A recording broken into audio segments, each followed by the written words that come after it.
नमस्कार दोस्तों। आज मैं इतिहास विषय का प्रथम टॉपिक प्राचीन भारतीय इतिहास जानने के स्रोत का दूसरा टेस्ट आपके सामने प्रस्तुत कर रहा हूँ। इसमें कुल 16 प्रश्न हैं। इन 16 प्रश्नों में अगर आपसे 10 प्रश्न हल हो जाते हैं तो आप समझ लीजिए कि आपकी तैयारी जो है अच्छी दिशा में जा रही है। बस आपको अपनी पढ़ाई की कंटिन्यूटी को इसी तरह जारी रखनी है।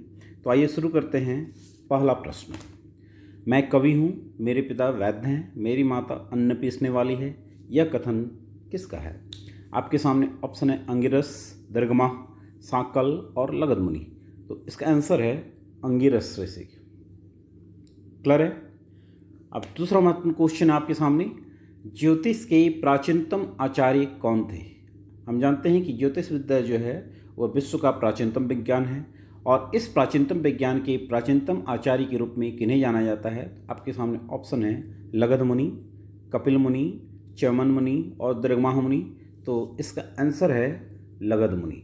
लगध मुनि को ज्योतिष के प्राचीनतम आचार्य के रूप में जाना जाता है।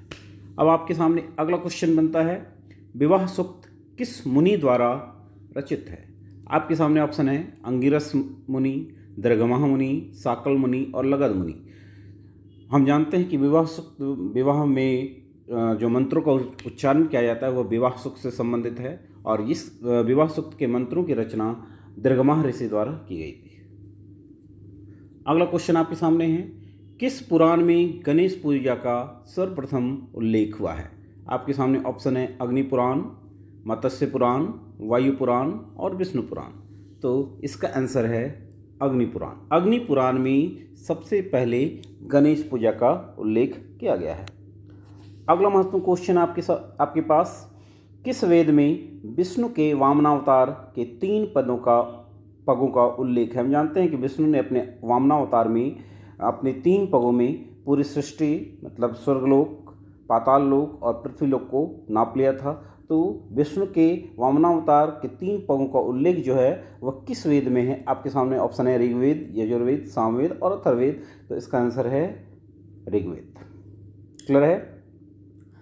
अब अगला क्वेश्चन आपके सामने है, अथर्ववेद के किस सूक्त द्वारा राष्ट्रीय भावना का सूत्रपात हुआ था? आपके सामने ऑप्शन है नदी सूक्त, भूमि सूक्त, कल्प सूक्त और देशम सूक्त। तो इसका आंसर है भूमि सूक्त।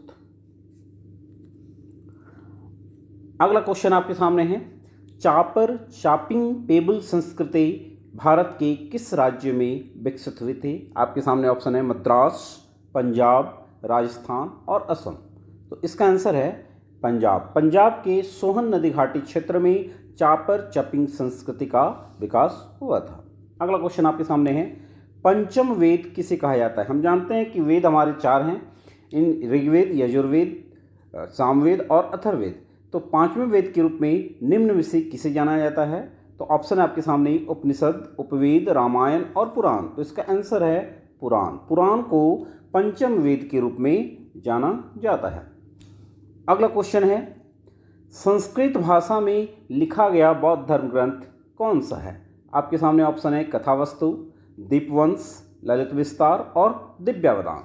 तो इसका आंसर है ललित विस्तार। ललित विस्तार वह बौद्ध धर्म ग्रंथ है जिसकी रचना जो है वह बौद्ध धर्म के लिए हुई, लेकिन यह संस्कृत भाषा में लिखित है। उल्लेखनीय कि बौद्ध धर्म के लगभग सभी ग्रंथ जो हैं पाली भाषा में हैं, लेकिन ललित विस्तार एक ऐसा ग्रंथ है जो संस्कृत भाषा में लिखा गया है।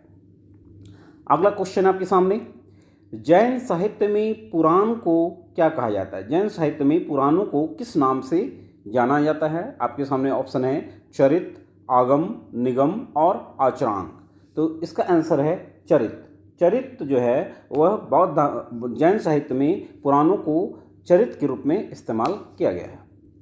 अगला महत्वपूर्ण क्वेश्चन है, बलूचिस्तान की रोटी की टोकरी किसे कहा जाता है? आपके सामने ऑप्शन है चिरांद, पिकलिहल, महादह, मेहरगढ़।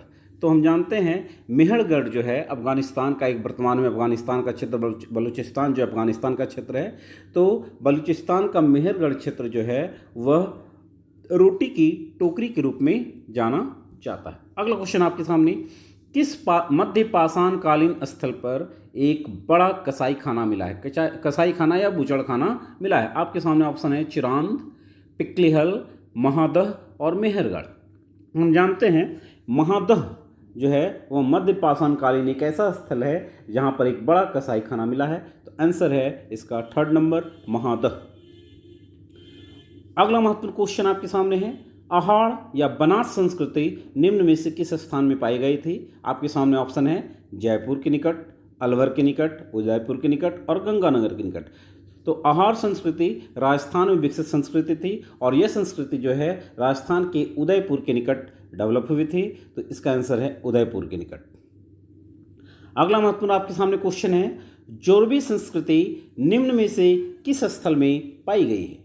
तो आपके सामने ऑप्शन है राजस्थान, उत्तर प्रदेश, पंजाब और महाराष्ट्र। तो इसका आंसर है महाराष्ट्र। महाराष्ट्र का जो महाराष्ट्र में जोरबी संस्कृति विकसित हुई थी और जोरबी संस्कृति का सबसे बड़ा क्षेत्र यह था दैमाबाद। अगला क्वेश्चन आपके सामने है, पूर्वी भारत का सबसे प्रमुख ताम्र पाषाणिक सांस्कृतिक केंद्र कौन था? आपके सामने ऑप्शन है नेवासा, नवदाटोली, पांडु राजाढवी और कैथा। तो असम का पांडु राजाढवी जो था पूर्वी भारत का सबसे प्रमुख ताम्र पाषाणकालीन स्थल था। आंसर है आपके सामने 3rd नंबर पांडु राजाढवी। और इस टेस्ट का लास्ट क्वेश्चन है आपके सामने, भगवान बुद्ध के आखिरी जीवन का वर्णन निम्न में से किस पुस्तक में है? आपके सामने ऑप्शन है महापरिनिर्वाण सूत्र, सुत्त पिटक, विनय पिटक, अभिधम पिटक। तो भगवान बुद्ध के आखिरी जीवन का उल्लेख महापरिनिर्वाण